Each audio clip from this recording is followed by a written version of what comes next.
اللہ من الشیطان الرجیم بسم اللہ الرحمن الرحیم۔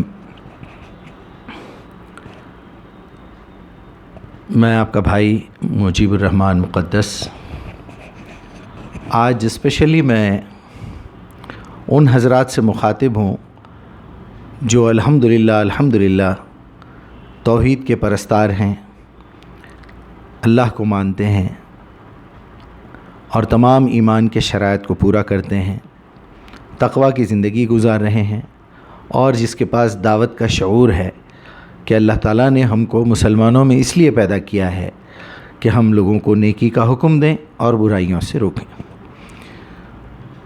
اس کے علاوہ اگر میری بات کوئی عام لوگ بھی سن رہے ہیں جو مولوی نہیں ہیں، جو عالم کا کورس جنہوں نے نہیں کیا ہے، یا پھر سیدھے سادے مسلمان ہیں، تو ان سے بھی میں مخاطب ہو کے کہوں گا کہ پہلے تو آپ اپنی تخلیق پہ غور کریں کہ اللہ تعالیٰ نے کہا ہے کہ ساری کائنات میں جو سب سے بہترین مخلوق میں نے بنائی ہے، مخلوق کہتے ہیں کریشن، دی بیسٹ کریشن وہ انسان ہے۔ یعنی سب سے پہلے اپنے بارے میں سمجھ لیجئے کہ you are the best creation in all universes.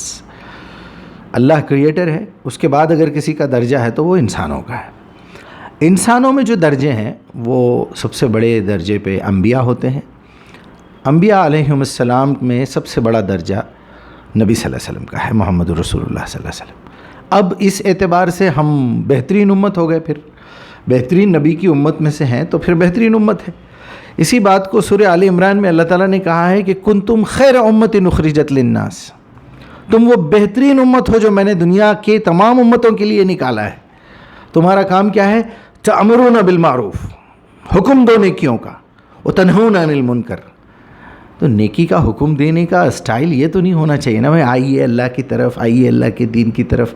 وہ ایک آیت نازل ہوئی تھی، میرے خیال میں سورہ بقرہ میں ہے، کہ تم میں ایک ایسی جماعت تو ہونی ہی چاہیے جو لوگوں کو نیکی کی طرف بلائے اور برائیوں سے روکے۔ مطلب یہ ہے کہ تم ایمان تو لا چکے ہو، صحابہ سے مخاطب ہو کہ اللہ کہہ رہا ہے کہ تم ایمان تو لا چکے ہو، ٹھیک ہے، لیکن اب تم میں سے ایک ٹکڑی ایسی ہونی چاہیے جو جا کے لوگوں کو دین سمجھائے، سکھائے۔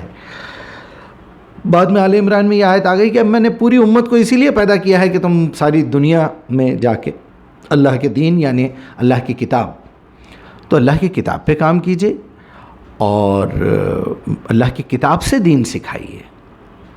اگر آپ فقہی مسائل کو لے کے بیٹھیں گے تو زندگی بھر پھوٹ پڑے گی، جماعتیں بنیں گی، مسلمان ٹوٹ کے رہ جائیں گے اور وہ کمزور ہو جائیں گے، اور اس کا نتیجہ یہ نکلے گا کہ ہم حکم دینے کے لائق نہیں رہیں گے، ہمارے پاس پاور نہیں ہوگی۔ دیکھیے، تأمرون بالمعروف کے لیے آپ کے پاس یونٹی چاہیے، اتحاد چاہیے، ایکتا چاہیے، طاقت چاہیے، پاور چاہیے۔ وہ کہاں سے لائیں گے آپ؟ غیروں کے پاس پاور ہے۔ ایک غلط بات کے اوپر جو ہے ملک کو اپنی ماں بنا کے ہماری ماں پہ حملہ کرنے والے اور جو ہے باہر سے آ جانے والوں کو ہم نکال دیں گے، ہم یہاں سے پیدا ہوئے تو کیا زمین سے نکلے تھے یہ لوگ؟ یا درختوں کی طرح ہے؟ ایسا تو نہیں ہے نا۔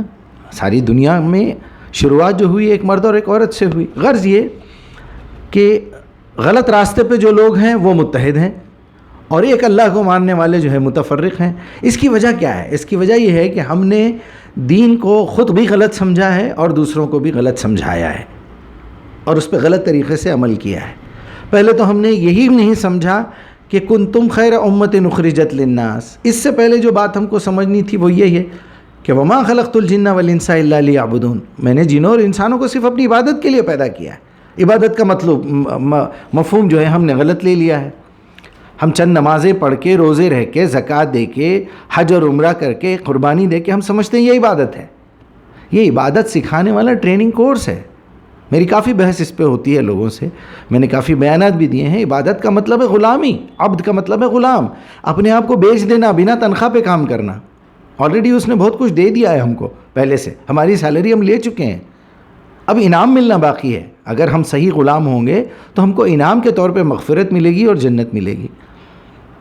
فی الوقت ہم کو ڈیوٹی کرنا ہے، شکرانے میں کرنا ہے کہ اللہ تو نے ہم کو سب کچھ دے دیا ہے، وسائل دے دیے، ہماری خواہشات پوری کرنے کے تمام فیسلٹیز دنیا میں دے دیے، صرف کام کرنا ہے۔ کام بھی کیا کرنا ہے؟ خود اچھے رہنا ہے، دوسروں کو اچھے رہنے کی ترغیب دینا ہے.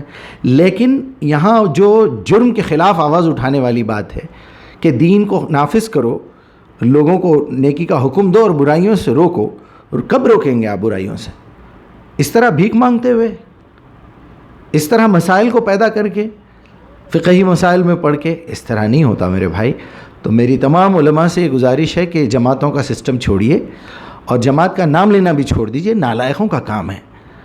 ہم تو مسلمان ہیں، کافی ہے اتنا. اس سے بڑا اعزاز اور کیا چاہیے آپ کو؟ اللہ نے آپ کا نام مسلم رکھا ہے، کیا یہ کم ہے؟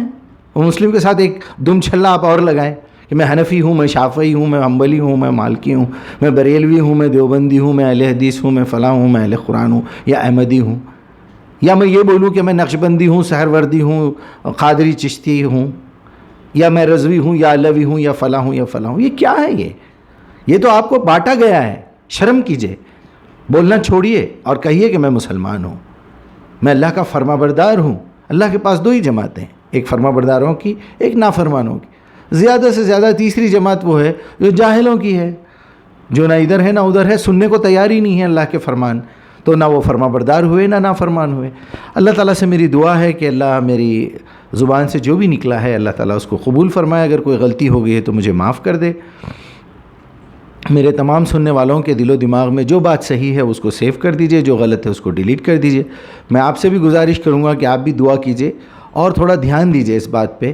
صرف نیک عمل کرنے سے کچھ نہیں ہوتا، سیدھا جہنم رسید ہو جائیں گے. والعصر ان الانسان لفی خسر الا الذین آمنوا وعملوا الصالحات. یہ آپ کے لیے. وتواصوا بالحق وتواصوا بالصبر، یہ ساری دنیا کے لیے ہے. آپ کو لوگوں کو حق کی دعوت دینا ہے اور صبر کی تلقین کرنا ہے. یہ اصل کام ہے ہمارا. اور عبادت کا صحیح مفہوم یہ ہے کہ آپ پوری کی پوری زندگی غلامی کریں. السلام علیکم ورحمۃ اللہ وبرکاتہ.